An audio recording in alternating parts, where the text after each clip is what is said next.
Have you ever noticed that one person in your life who just knows how to fix everything?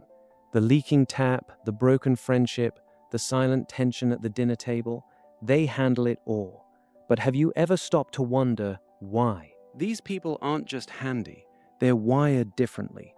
The moment something goes wrong, something activates inside them. A kind of internal alarm that says, I need to make this right.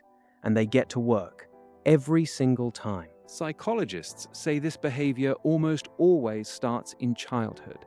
Many natural fixers grew up in environments where things were unpredictable, emotionally, financially, or physically.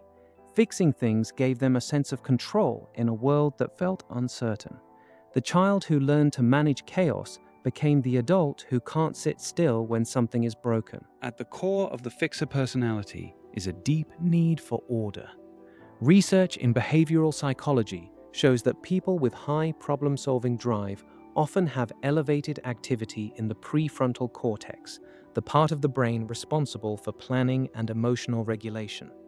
Fixing isn't just a skill, it's a coping strategy, a way to feel safe. Here's where it gets interesting. Many fixers are actually avoiding something. When life feels emotionally overwhelming, focusing on a practical problem gives relief. It's easier to fix a broken shelf than to sit with a broken feeling.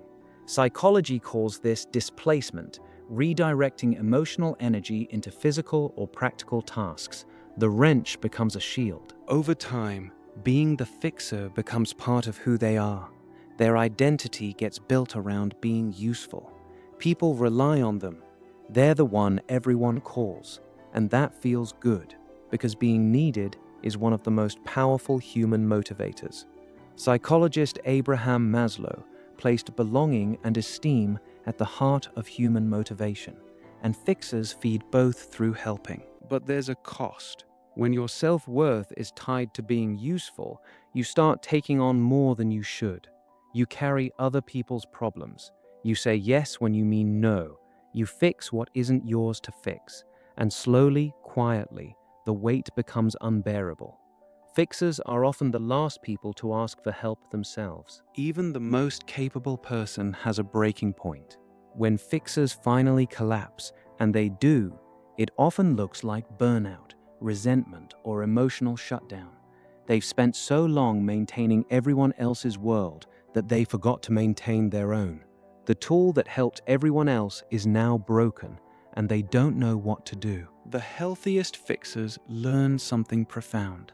That you can be someone who helps without losing yourself in the process. That receiving help is not weakness. That some things are not yours to fix. This shift from compulsive fixing to conscious helping is one of the most powerful psychological evolutions a person can make. So if you're a fixer, first, respect that. It's a strength. But check in with yourself. Are you fixing because you genuinely want to, or because you're afraid of what happens if you don't? The most important thing you'll ever fix is your relationship with yourself. Start there, and everything else becomes lighter.